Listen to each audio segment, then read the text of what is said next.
কেইটামান গুৰুত্বপূৰ্ণ টিপছ যাৰ দ্বাৰা আমি বহুত বেছিকে MCQ এটেম্প কৰিব পাৰোঁ আৰু কাৰেক্টলি এটেম্প কৰিব পাৰোঁ। তোমালোকে সেই MCQ টিপছখিনি জানা? যদি নাজানা এই ভিডিঅ'টো তোমালোকৰ तुक्का सुनने में खराब शब्द लगता है, लेकिन बिना तुक्के के प्रीलिम्स हो ही नहीं सकता किसी का। तुक्का लगाना एक वैज्ञानिक विधा है। अरे सर वो तो तुक्का लगा के आ रहा हूँ मैं। এই ষ্টুডেণ্ট নমস্কাৰ, মোৰ নাম অলক দাস। আজি তোমালোকক মই ইমান ইম্পৰ্টেণ্ট এটা ভিডিঅ' তোমালোকৰ বাবে মই প্ৰস্তুত কৰিছোঁ, যাৰ দ্বাৰা তোমালোকে টপাৰসকলে যি ধৰণে যি ট্ৰিক ইউজ কৰি পেলাই MCQ খুব ধুনীয়া এটা মাৰ্কছ স্ক'ৰ কৰে, তেনেকুৱা তোমালোকক ট্ৰিক কিছুমান মই আজি শিকাই দিম। মই এনেকুৱা নিশিকাম যে তোমালোকে A option, B option, C option তোমালোকে দি দিয়া। একদম এনেকুৱা নাভাবিবা যে তোমালোকক মই যাদুবিদ্যা কিবা শিকাই দিম বোলা বা যাদু মন্ত্ৰ কিবা শিকাই দিম, এনেকুৱা একো নিশিকাম। তোমালোকক কিছুমান মই চাইণ্টিফিক কিছুমান MCQ ট্ৰিক, কেনেকৈ শুদ্ধ উত্তৰটো বাছি উলিয়াব পৰা যায়, তেনেকুৱা কিছুমান ট্ৰিক তোমালোকক মই আজি তোমালোকক জনাই দিম। আৰু সেই তেনেকুৱা যদি তোমালোকে ট্ৰিক কিছুমান যদি ইউজ কৰা, নজনা প্ৰশ্ন যোনখিনি তোমালোকে একেবাৰে আইডিয়া নাই কৈছো বা পঢ়িছা যদিও তোমালোকে মনত পৰা নাই, তেনেকুৱা কুৱেশ্যন তোমালোকে ইজিলি কিছুমান ট্ৰিক ইউজ কৰি পেলাই চাইণ্টিফিক কিছুমান মেথড ইউজ কৰি পেলাই তোমালোকে আনচাৰটো উত্তৰটো বাছি উলিয়াব পাৰা আৰু নিজৰ যোনটো ৰিজাল্টটো বহুত ধুনীয়া এটা ফলাফল তোমালোকে পাব পাৰা। ব'লা ভিডিঅ'টো আৰম্ভ কৰোঁ। ষ্টুডেণ্টছ, তোমালোকক আৰু এটা কথা মই তোমালোকক জনাই দিওঁ। তোমালোকক যে মই ক'লো যে কেনেকৈ নজনা প্ৰশ্ন তোমালোকৰ এনেই হ'লেও তোমালোকে লগাই আহিব পাৰিবা। কাৰণ চোৱা, তোমালোকৰ এই যে মেট্ৰিক পৰীক্ষা, তোমালোকৰ একো ধৰণৰ তোমালোকৰ নেগেটিভ মাৰ্কিং নাই। NEET JEE পৰীক্ষাতেই বহুত ষ্টুডেণ্টে এনেকুৱা লটাৰী লগাই পেলাই কুৱেশ্যন কিছুমান শুদ্ধ কৰে। তোমালোকৰ একোৱেই নেগেটিভ মাৰ্কিং নাই, সেইবাবে তোমালোকে গোটেইখিনি কুৱেশ্যন তোমালোকে এটেম্প কৰি আহিব যত্ন কৰিবা। আৰু কিছুমান নজনা যোনখিনি কুৱেশ্যন সেইখিনি তোমালোকে কেনেকৈ সমাধান কৰিবা আজি তোমালোকক মই দেখুৱাই দিম। কিছুমান ট্ৰিক আছে, সেইখিনি তোমালোকে ফ'ল' কৰিবা, ইজিলি তোমালোকে শুদ্ধ উত্তৰটো বাচিব পাৰিবা। চ' প্ৰথম ট্ৰিকটো হৈছে তোমালোকে এলিমিনেশ্যন মেথড ইউজ কৰিব লাগিব। এলিমিনেশ্যন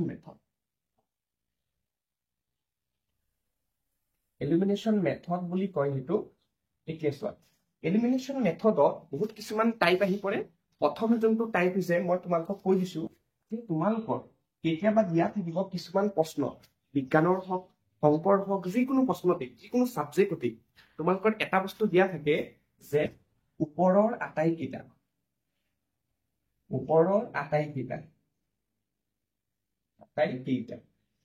হয়নে? আৰু তোমালোকক কেতিয়াবা অপশ্যনত দি দিয়ে যে এটাও নহয়, হয়নে? তো এতিয়া তোমালোকৰ বহুত বেছিকে চান্স আছে, ওপৰৰ আটাইকেইটা য'ত অপশ্যন থাকিব সেইটো বেছিকে হোৱাৰ চান্স বেছি থাকে। 95% চান্সেছ আছে যে তোমালোকে গোটেই প্ৰশ্নখন যে পঢ়িবা, প্ৰশ্নখন পঢ়াৰ পিছত তোমালোকে অপশ্যন কেইটাৰ ভিতৰত যদি ওপৰৰ আটাইকেইটা, একদম তোমালোকক এটা কথা কৈ দিওঁ, যদি তুমি প্ৰশ্নটো জানা তেতিয়াহ'লে তোমালোকে এইখিনি ট্ৰিক ইউজ নকৰিবা। যদি তোমাৰ কনফিউজন আছে যে এইখিনি প্ৰশ্ন মই এতিয়া গোটেইখিনিতো কৰিলো, এইটো প্ৰশ্ন মই চাগে অকণমান লগাই দিওঁ, লটাৰী এটা লগাই দিওঁ, টুক্কা লগাই দিওঁ, হৈ যাবতো পাৰে, নহয় জানো? তোমালোকৰ নেগেটিভ মাৰ্কিং নাই, তোমালোকে গোটেইখিনি এটেম্প কৰি আহিবা। 45 MCQ গোটেইখিনি তোমালোকে এটেম্প কৰিব যত্ন কৰিবা, ঠিক আছে? এটাও এৰি নিদিবা, ঠিক আছে? চ' এইখিনি টেকনিকখিনি চাই লোৱা। ওপৰৰ আটাইকেইটা একেবাৰে বহুত বেছি চান্স থাকে। চাবাচোন, কিছুমান অপশ্যন দি দিব তোমালোকৰ যে তিনিটা ABC, তিনিটা কিছুমান মানে কুৱেশ্যন ৰিলেটেড কিছুমান আনচাৰ দিব, আৰু অপশ্যন ডিটো তোমালোকৰ দিব পাৰে ওপৰৰ আটাইকেইটা হোৱাটো বহুত বেছিকে চান্স থাকে, ঠিক আছে? সেইকাৰণে সেইটো 95% চান্স যে সেইটো আনচাৰ হ'বই, ঠিক আছে? তোমালোকে সেইপিনে যাব পাৰা। ওপৰৰ আটাইকেইটা যদি থাকে সেইপিনে যাব পাৰা। আৰু যদি এটাও নহয়, যদি থাকে, দুয়োটা অপশ্যনটো নিদিয়ে, যিকোনো এটা দিব আৰু এটাও নহয়, সেইটো বহুত বেছিকে বহুত কম থাকে। 10% চান্স আছে যে এটাও নহয় তোমালোকৰ আনচাৰ হ'ব পাৰে। চ' তোমালোকে চাই ল'বা কোনটো বেছি প্ৰিফাৰেঞ্চ দিব পাৰা। তোমালোকে প্ৰশ্নটো পঢ়িবাই, লগতে MCQ খিনি, অপশ্যন খিনিও পঢ়িবা। অপশ্যনখিনি ভালকৈ পঢ়িবা যে এটাও নহয় যদি আছে তেতিয়াহ'লে চান্সেছ বহুত কম আছে যে সেই এটাও নহয় অপশ্যনটোহে হ'ব। আৰু যদি ওপৰৰ আটাইকেইটা আছে তেতিয়াহ'লে বহুত বেছিকে চান্স আছে সেইটোৱেই হ'ব। তোমালোকে সেইটো আনচাৰৰ পিনে, তোমালোকে সেইটো অপশ্যনৰ পিনে যাব পাৰা বহুত ইজিলি। এতিয়া নেক্সট ষ্টেপটো মই তোমালোকক দেখাই দি আছো। নেক্সট ষ্টেপটো চোৱা, নেক্সট ষ্টেপটো চোৱা নেক্সট ষ্টেপটো খুব ইম্পৰ্টেণ্ট মনোযোগেৰে চোৱা যদি 2 নম্বৰ কুৱেশ্যনটো তোমালোকৰ যদি অপশ্যন যদি এনেকুৱা 4টা অপশ্যন দি দিয়ে আৰু তাত যদি তোমালোকৰ এনেকুৱা থাকে মই দেখাই দিছো -5 -3 -2 আৰু ধৰি লোৱা অপশ্যন দি দিছে -120 যদি এনেকুৱা যদি ভ্যালু যদি তোমালোকে দেখা পোৱা মানে বহুত বেছিকে গ্যাপটো বহুত বেছিকে দেখা পাইছা কথাটো বুজি পাইছানে মানে চোৱা -5 -3 -2 বহুত ওচৰৰ কিন্তু এইকেইটা সংখ্যা কিন্তু -120 বহুত বেলেগ সংখ্যা যদি এনেকুৱা যদি দেখা পোৱা তেতিয়াহ'লে তোমালোকে গম পাবা যোনটো তোমালোকৰ একেবাৰে বেলেগ আনসাৰ দিছে মানে একেবাৰে বহুত অদ্ভুত ষ্টাইলৰ কিছুমান অপশ্যন দি দিয়ে কিছুমান আনসাৰ দি দিয়ে সো সেইটো একেবাৰে তোমালোকৰ নহয় মানে সেইটো হ'বই নোৱাৰে তোমালোকৰ অপশ্যন এই তিনিটাৰ ভিতৰত কি হ'ব তোমালোকে অলপ ক্যালকুলেশন কৰিবা অকনমান চিন্তা কৰি তোমালোকৰ এ বি সি ভিতৰতে তোমালোকে অপশ্যনখিনি বিচাৰিব পাৰা কাৰণ এক্সট্ৰিম ভ্যালু যোনটো একদম বহুত বেছিকে সংখ্যা আছে সেইটো একদমই নহয় তোমালোকৰ বাবে ঠিক আছে এইটো এটা বহুত ধুনীয়া এটা পইণ্ট যদি এনেকুৱাও থাকিব পাৰে তোমালোকে চাব পাৰিবা যদি এনেকুৱা যদি থাকে ধৰি লোৱা মাইনাছ সাইন স্কোয়াৰ থিটা কমা যদি থাকে এনেকুৱা কস স্কোয়াৰ থিটা আকৌ যদি থাকে সাইন স্কোয়াৰ থিটা প্লাস ধৰি লোৱা টেন স্কোয়াৰ থিটা যদি এনেকুৱাও যদি থাকে বহুত ধুনীয়া এটা পইণ্ট ইয়াতো হৈ যাব যদি থাকে এইটো অপশ্যনে এইটো অপশ্যন বি এইটো অপশ্যন সি এইটো অপশ্যন ডি তোমালোকে একদম নোটিস কৰিবা যোনটো সিমিলাৰ আছে সিমিলাৰ থকাটো অকমান বেছিকে নোটিস কৰিবা কাৰণ চোৱা এইটোত আছে মাইনাছ সাইন স্কোয়াৰ থিটা আৰু এইটোত আছে সাইন স্কোয়াৰ থিটা বহুত বেছিকে চান্স আছে যে সিমিলাৰ থকাটো তোমালোকৰ বহুত বেছিকে হোৱাৰ চান্স থাকে মানে এই দুটা অপশ্যন তোমালোকৰ একেবাৰে মানে নহবই মুঠেই তোমালোকৰ সেই তেনেকা কোৱেশ্যন তোমালোকে দেখা পাবা আৰু তোমালোকে সেই এলিমিনেশ্যন মেথড ইউজ কৰি পেলাই তোমালোকে এইকেইটা তোমালোকে ৰিমুভ কৰি ল'ব পাৰিবা মই বাৰে বাৰে কৈছো তোমালোকে যদি জানা আনসাৰটো তোমালোকে শুদ্ধকে তেনেকুৱাকে তোমালোকে যদি জানা তেতিয়াহ'লে ধুনীয়াকে কৰিব পাৰিবা যদি নাজানা অচিনাকি প্ৰশ্ন যদি দেখা পোৱা তেতিয়াহে এনেকুৱা ধৰণৰ কিছুমান ট্ৰিক ইউজ কৰিবা তেতিয়া আনসাৰটো শুদ্ধ কৰি ওলাব পাৰিব এতিয়া চোৱা ঠিক তেনেদৰে ইয়াতে যদি মাইনাছ বা সাইন স্কোয়াৰ থিটা এনেকুৱা যদি থাকে তেতিয়াহ'লে এই দুটা এ বা সি অপশ্যনটো হোৱাৰ বহুত বেছিকে চান্স আছে এতিয়া ধৰি লোৱা আগতে মই বুজাই দিছো ধৰি লোৱা -5 আৰু 3 -5 নহয় 5 আৰু 10 ইয়াতেও চোৱা তোমালোকৰ -5 আৰু +5 এইটো সেম ভ্যালু নিচিনা হয়নে নাই চোৱা সেইকাৰণে তোমালোকে এই একে ধৰণৰ যদি তোমালোকে যদি আনসাৰ তোমালোকে দেখা পোৱা -5 এনেকুৱা যদি দেখা পোৱা তোমালোকে বহুত বেছিকে চান্স আছে যে এই দুটাৰ ভিতৰতে তোমালোকৰ কোনোবা এটা আনসাৰ হ'ব সো এইখিনি কথা তোমালোকে অপশ্যনবোৰত দেখা পাবাই কিন্তু নিশ্চয় এইখিনি তোমালোকে যদি মনত ৰাখিব পাৰা যদি ফলো কৰিম বুলি ভাবিছা তেতিয়াহ'লে কমেন্টত কবা যে হয় স্যাৰ আপুনি যোনখিনি আপুনি নিয়ম কৈছে যদি মই নোৱাৰা প্ৰশ্ন আহে তেতিয়াহে এনেকুৱা প্ৰশ্ন তোমালোকে যদি দেখা পোৱা তেতিয়া ফলো কৰিম বুলি তোমালোকে কমেন্টত জনাবলৈ নাপাহৰিবা নহলে কিন্তু এই ভিডিওটো চোৱাৰ একো মহত্বই নাথাকিব ঠিক আছে এতিয়া চোৱা এনেকুৱা ধৰণৰ প্ৰশ্ন আহিলে তোমালোকে এনেকা কৰিবা নেক্সট ষ্টেপটো চোৱা মই ধুনীয়াকে আৰু নেক্সট ষ্টেপটো বুজাই দিম নেক্সট 3 নম্বৰ মেথডটো হৈছে বহুত ইন্টাৰেষ্টিং মেথড এইটো চাবা কিন্তু বি এণ্ড সি যদি তোমালোকে বি এণ্ড সি যদি মেথড তোমালোকে শুনিছে চাগেও কিন্তু মই অলপ বেলেগ ধৰণে তোমালোকক কম মনোযোগেৰে চোৱা তোমালোকে সদায় মনত ৰাখিবা এ অপশ্যনটো বহুত বেছি চান্স কম থাকে যে এ অপশ্যনটো হোৱাৰ কাৰণ তোমালোকে নিজে অকমান ভাবি চোৱা যদি তুমি নিজে যদি প্ৰশ্ন বনালা হয় যদি কিবা এটা পৰীক্ষাৰ যদি তোমালোকক প্ৰশ্ন কাটিব যদি দিলে হয় তুমি কিবা এটা প্ৰশ্নৰ ডাইৰেক্ট অপশ্যন এ টো তোমাৰ সেই প্ৰশ্নটোৰ আনসাৰটো দিবা নেকি সেইটো কেতিয়াও তুমি নিদিয়া হয় তুমি অকনমান লেটকে দিবা হয়নে নাই কাৰণ এ বি সি ডি এই চাৰিটাৰ ভিতৰত তোমালোকৰ কিবা এটা তুমি আনসাৰটো দিব লাগিব যে তুমি তোমাৰ মনৰ পৰা তুমি নিজে কোৱাচোন তুমি কোনটোত অপশ্যনটো দিবা হয়নে নাই কোনটোত আনসাৰটো তুমি নিজে প্ৰশ্নখন কাটোতে তোমালোকে নিজে দিবা হয়তো তুমি এ নম্বৰ অপশ্যনটো কেতিয়াও নিদিয়া হয়নে নাই সেইকাৰণে এ নম্বৰ অপশ্যনটো হ'ব একদমেই চান্স কম থাকে মানে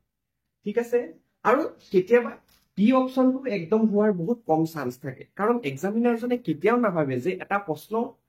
ইমান টান হওক ইমান সময় লগাই দিয়ক যাতে অপশ্যনটো বহুতে একদম ডিপহে আনসাৰটো ওলাই এনেকুৱা এক্সামিনাৰ বিলাকে একদমেই নিবিচাৰে যাতে কম সময়ত ধুনীয়াকে প্ৰশ্নখন সমাধান কৰিব পাৰে তেনেকুৱা ষ্ট্ৰেটেজি ফলো কৰে ঠিক আছে সেই কাৰণে তোমালোকক মই বি আৰু চি মেথড বুলি কলো সেই বি আৰু চিৰ ভিতৰত কিবা এটা আনসাৰ হ'ব তোমালোকে ভালকে মনত কৰিব চেষ্টা কৰিবা যদি প্ৰশ্নটো যদি চিনাকি লাগিছে বা কোনটো পাঠৰ তুমি যদি জানা তুমি অকনমান চিন্তা কৰিবা অলপ সেইখিনি বস্তুখিনি তোমাৰ পঢ়া থাকিবও পাৰে কথাটো বুজি পাইছা মানে ধৰি ল তুমি ৰাতিপুৱা পঢ়ি আছা বস্তুটো এনেকুৱা হয় পৰীক্ষা হলত হৈ যায় যে তুমি ৰাতিপুৱা বস্তুটো পঢ়ি আহিছা তুমি পাহৰি গৈছা সো এনেকুৱা যদি হৈ যায় যে তুমি এই এ আৰু ডিটো তুমি অকনমান চাইড কৰি পেলাই তুমি এ আৰু চি অপশ্যন তোমালোকে অকনমান সময় তোমালোকে ভাবিবা আৰু তোমালোকে চাবা নিশ্চয় তুমি শুদ্ধত্বটো বাছি ওলাবা তাৰ পিছতো যদি তুমি যে নাই পাৰা যে ছাৰ মই পাৰা নাই সেইখিনি প্ৰশ্ন বি আৰু চিটো মই আনচাৰটো মই ওলাব পাৰো একদম অচিনাকি প্ৰশ্ন দিছে তুমি ডাইৰেক্ট তুমি চকু মুদি তুমি চি অপশ্যনটো তুমি দি আহিব পাৰা কাৰণ চি অপশ্যন হোৱাৰ চান্সেছ মই এনালাইচিছ কৰিছো এইবাৰ টেষ্ট পেপাৰতো চি অপশ্যনটো তোমালোকৰ বহুত বেছিকে নোৱাৰা প্ৰশ্ন যোনবিলাক টাফ প্ৰশ্ন চি অপশ্যনটো বহুত বেছিকে শুদ্ধ ওলায় তে তোমালোকে এনেই বিশ্বাস কৰিব নালাগে মই বহুতখিনি কুৱেশ্যন মই সলভ কৰিছো তোমালোকে মোৰ চেনেলত ভিডিঅ'খিনি চাব পাৰা মই এমচিকিউ ৰিলেটেড বহুতখিনি কুৱেশ্যন তোমালোকক মই কৰাইছো সেইকাৰণে মই জানো যে কোনখিনি আনসাৰ কোনখিনি মই এনালাইচিছ কৰিছো বহুতখিনি CBSE কুৱেশ্যন পেপাৰ মই এনালাইচিছ কৰিছো টেষ্ট পেপাৰ যোৱা বছৰৰ টেষ্ট পেপাৰ এই বছৰৰ টেষ্ট পেপাৰ মই বহুতখিনি কুৱেশ্যন মই এনালাইচিছ কৰি পেলাই তোমালোকক এই ভিডিঅ'টো তোমালোকক প্ৰস্তুত কৰিবলৈ তোমালোকক দি আছো যাতে বহুত উইক ষ্টুডেণ্টটো যাতে এই ট্ৰিকটো ফলো কৰি বহুত ধুনীয়া মাৰ্কছ পাব পৰা যায় এইটো হৈ যাব তোমালোকৰ বি আৰু চি অপশ্যনৰ ভিতৰত তোমালোকে প্ৰায়ৰিটি দিবা যে বি আৰু চি অপশ্যনত বেছিকৈ চান্স আছে যে সেইটো হয় আৰু তোমালোকে যদি তথাপিও যদি তোমালোকে যদি নাজানা বি আৰু চি অপশ্যনটো যদি তোমালোকে আটকি আছা তেতিয়াহ'লে তোমালোকে চকু মুদি চি অপশ্যনটো ধুনীয়াকে দি আহিবা মই বাৰে কৈ আছো যে তোমালোকে জানাও এমচিকিউ কিন্তু এনেকে নকৰিবা ঠিক আছে নেক্সট আৰু কেইটামান পইণ্ট আছে তোমালোকে চাই লোৱা তোমালোকে ইজিলি এইখিনি ফলো কৰিলে ধুনীয়াকে তোমালোকৰ শুদ্ধটোহে ধুনীয়াকে ৰাইট চিন দি আহিব পাৰিবা 4 নম্বৰ পইণ্টটো হৈছে উক্তি আৰু যুক্তি তোমালোকৰ পৰীক্ষাত উক্তি আৰু যুক্তিৰ প্ৰশ্নটো দিবই আৰু তাৰ ভিতৰত তোমালোকে কনফিউজ যদি থাকা যে উক্তি আৰু যুক্তিৰ যদি কোনটো শুদ্ধ উত্তৰ ওলায় তোমালোকে একদম স্ক্ৰীনত তোমালোকে দেখা পাই আছা উক্তি আৰু যুক্তিৰ অপশ্যন কেইটা কেনেকুৱা আহে তে তোমালোকে চোৱা মেক্সিমাম উক্তিটো সদায় সত্যই থাকে মেক্সিমাম মই কৈছো যে উক্তিটো সদায় সত্যই দিব তোমালোক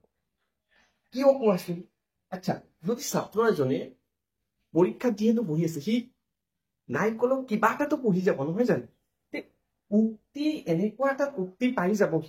সি নিশ্চয় উক্তিটো প্ৰথম লাইনত পঢ়ি পেলাই সি ডিফাইন কৰিব পাৰিব এইটো সঁচা নে মিছা কথাটো বুজি পাইছা নেক্সট তুমি যুক্তিটো যেতিয়া পঢ়িবলৈ যাবা নিশ্চয় এইটোও সঁচা দিয়াৰ চান্সেছ থাকিব নহলে চোৱা যদি দুয়োটাই যদি এতিয়া চোৱা এজন ষ্টুডেণ্টে উক্তিটো পঢ়ি পেলাই সি গম পাই যাব উক্তিটো সঁচা নে মিছা যুক্তিটো পঢ়িব সঁচা নে মিছা তেতিয়াতো অপশ্যনটো ডাইৰেক্ট গমেই পাই যাব হয়নে নাই সেইকাৰণে সদায় এক্সামিনাৰ বিলাকে ভাবে যে উক্তিটো আমি সঁচা দি দিম ঠিক আছে আৰু যুক্তিটো অলপ কেতিয়াবা চেল দি দিয়ে যে উক্তিটোৰ শুদ্ধ ব্যাখ্যা হয় যুক্তিৰ আকৌ উক্তিটোৰ কেতিয়াবা শুদ্ধ ব্যাখ্যা নহয় যুক্তিটো এনেকুৱা দি দিয়ে তে তোমালোকে মেক্সিমামত মই বাৰে কৈ আছো মেক্সিমামত কি কৰে সিহঁতে দুয়োটাই শুদ্ধ দি পঠায় আৰু এই যুক্তিটো এই ইয়াৰে ব্যাখ্যাটো দি পঠায় কথাটো বুজি পাইছা এছাৰচন আৰু ৰিজনৰ এই কুৱেশ্যন তেনেকুৱা কি হয় দুয়োটাই তোমালোকক মেক্সিমাম শুদ্ধ দিব আৰু তোমালোকে তেতিয়া অপশ্যন এটো তোমালোকে ধুনীয়াকে ৰাইট চিন দি আহিব পাৰিবা ঠিক আছে বুজি পাইছা যদি তুমি যদি দেখা পাই আছা যে হয় উক্তিটো ঠিকে আছে কিন্তু উক্তিৰ লগত যুক্তিটোৰ কোনো লিংকে নাই তেতিয়াহ'লে তোমালোকে বি অপশ্যনটো ধুনীয়াকে ৰাইট চিন দি আহিবা তোমালোকে এইটো এটা বহুত ধুনীয়া এটা ট্ৰিক তোমালোকে ইউজ কৰি পেলাই চাব পাৰা তোমালোকে টেষ্ট পেপাৰ ওলাই পেলাই তোমালোকে চাব পাৰা মই যোনটো ট্ৰিক দিছো সেইটো মিলি আছে নে নাই কাৰণ এইখিনি কুৱেশ্যন মই বহুতখিনি সমাধান কৰিছো তাৰপিছত তোমালোকক এইখিনি কথা মই কৈ আছো তোমালোকে বেছিভাগ মেক্সিমাম কুৱেশ্যন চাবা অপশ্যন এটো শুদ্ধ হ'ব অপশ্যন এটো কি আছে উক্তিটো শুদ্ধ আৰু উক্তিটোৰ যোনটো ৰিজন যুক্তিটো এই দুয়োটাও শুদ্ধ আৰু দুয়োটা ৰিলেটেড থকা সেইকাৰণে অপশ্যন এটো শুদ্ধ বাই চান্স কেতিয়াবা তোমালোকে যদি দেখা পাইছা যে উক্তিটো যোনটো কথা কৈছে যুক্তি ইয়াৰ লগত কোনো লিংকে নাই তেতিয়া তোমালোকে অপশ্যন বি টো তোমালোকে ধুনীয়াকে দি আহিবা ঠিক আছে বহুত ধুনীয়া এটা পইণ্ট তোমালোকক ক'লো তোমালোকে এইটো ফলো কৰিবা নেক্সট আৰু এটা পইণ্ট আছে তোমালোকক মই কৈ দিম ধুনীয়াকে তেতিয়া তোমালোকে মাৰ্কস ধুনীয়া এটা মাৰ্কস গেইন কৰিব পাৰিবা 5 নম্বৰ পইণ্টটো হৈছে বহুত ইম্পৰ্টেন্ট পইণ্ট তোমালোকে কি কৰিবা এটা নজনা কোৱেশ্চন তোমালোকে সদায় মনত কৰিব চেষ্টা কৰিবা যে হেতু প্ৰশ্ন কোনটো পাঠৰ পৰা দিছে তোমালোকে মনত কৰিবা তোমালোকে পাঠটো যেতিয়া গম পাই যাবা তোমালোকে হয়তো তোমালোকে ডিফাইন কৰিব পাৰিবা যে কোনটো টপিকৰ পৰা হি কনসেপ্টটো বুজিছে তোমালোকে যদি হেতু যদি উলাব পাৰিছা তেতিয়া হলে তোমালোকে নিজেই গম পাই যাবা যে অপচন কোনটো হোৱাৰ বেছিকে চান্স আছে সো তোমালোকে এনেকুৱা তোমালোকে 5 নম্বৰ টিপটো এনেকাকে তোমালোকে ফলো কৰিবা তোমালোকে অকনমান ভাবিব চিন্তা কৰিবা কাৰণ আমাৰ ব্ৰেইনত নিউৰন আছে তোমালোকে নিয়ন্ত্ৰণ আৰু সমন্বয় পাঠটো পঢ়িছা হয়নে না স্নায়ুকোষবোৰ আমাৰ ব্ৰেইনত এটাৰ লগত এটা কানেক্ট হ'ব হয়নে নাই আৰু সেই কানেক্ট খিনি কেতিয়াবা হয়তো অলপ লেট হৈ যাব পাৰে তোমালোকে অকনমান চিন্তা কৰিবা ঠাণ্ডা মগজুৰে অলপ ভাবিবা কুৱেশ্চনটো ভালকে পঢ়িবা আৰু পঢ়ি পেলাই তোমালোকে ডিফাইন কৰিবা যে এইটো কোনটো চেপ্টাৰৰ পৰা আহিছে এইটো ৰাসায়নিক বিক্ৰিয়া আৰু সমীকৰণ চেপ্টাৰটোৰ পৰা আহিছে কোনটো টপিকৰ পৰা আহিছে যে সংযোজন বিক্ৰিয়াৰ পৰা সুধিছে এই সংযোজন বিক্ৰিয়াৰ তোমালোকৰ কি হয় অকনমান চিন্তা চৰ্চা কৰিবা তাৰ পিছত তোমালোকে ধুনীয়াকে ইজিলিকে তোমালোকে কৰিব পাৰিবা লাষ্টত আৰু এটা কথা কৈ দিও তোমালোকে এতিয়া এইকেইদিন তোমালোকে যদি 45 এমসিকিউৰ ভিতৰত যদি ভালকে মাৰ্কস এটা তোমালোকে যদি উলাব বিচাৰা ভাল এটা মাৰ্কস যদি পাব বিচাৰা তেতিয়া হলে বহুত বেছিকে তোমালোকে এটো কৰিব লাগিব চোৱা প্ৰেক্টিস কৰিব লাগিব তোমালোকে যিমান টেষ্ট পেপাৰ আছে টেষ্ট পেপাৰৰ যিমানখিনি কোৱেশ্চন আছে অংক ইংৰাজী তোমালোকে তাৰ পিছত সোশিয়েল হৈ গল তাৰ পিছত বিজ্ঞান হৈ গল যিমানখিনি তোমালোকে টেষ্ট পেপাৰ আছে তোমালোকৰ তাত তোমালোকে ধুনীয়াকে তোমালোকে সেই এমসিকিউ খিনি তোমালোকে প্ৰেক্টিস কৰা আৰু এনে চাই যাবা চাই পেলাই এবাৰ খালি পঢ়ি গলেও তোমালোকে সাবকনসিয়াস মাইন্ডত থাকিলে এটা পৰীক্ষা লক অকনমান চিন্তা কৰিলে তোমালোকৰ নিশ্চয় তোমালোকে ধুনীয়া যোনটো আনসাৰ হেতু আনসাৰ তোমালোকে নিশ্চয় লাভ কৰিবা আৰু ধুনীয়া এনেকৈ মাৰ্কস পাই যাবা তে মই আজিলৈ ইমানেই তোমালোকক মই ভিডিওটোৰ সহায়ত তোমালোকক কিছুমান সাইন্টিফিক কিছুমান মেথড তোমালোকক কিছুমান পঢ়ো তোমালোকে যদি লাভৱান হৈছে তেতিয়া হলে তোমালোকে বন্ধু বৰ্গৰ ওচৰত তোমালোকে এই ভিডিওটো শেয়াৰ কৰিবা যাতে তেওঁলোকেও দুটামান এমসিকিউ ট্ৰিক কিছুমান ইউজ কৰি পেলাই তেওঁলোকেও কিছুমান মাৰ্কস গেইন কৰিব পাৰে তে মোৰ নাম অলক দাস আজিলৈ মই বিদায় লৈছো নতুন এটা কিহৰ ওপৰত তোমালোকে ভিডিও চাব বিচাৰা তোমালোকে কমেন্টত জনাবা মই বুজাই দিম তেতিয়ালৈকে সকলোকে অল দা বেষ্ট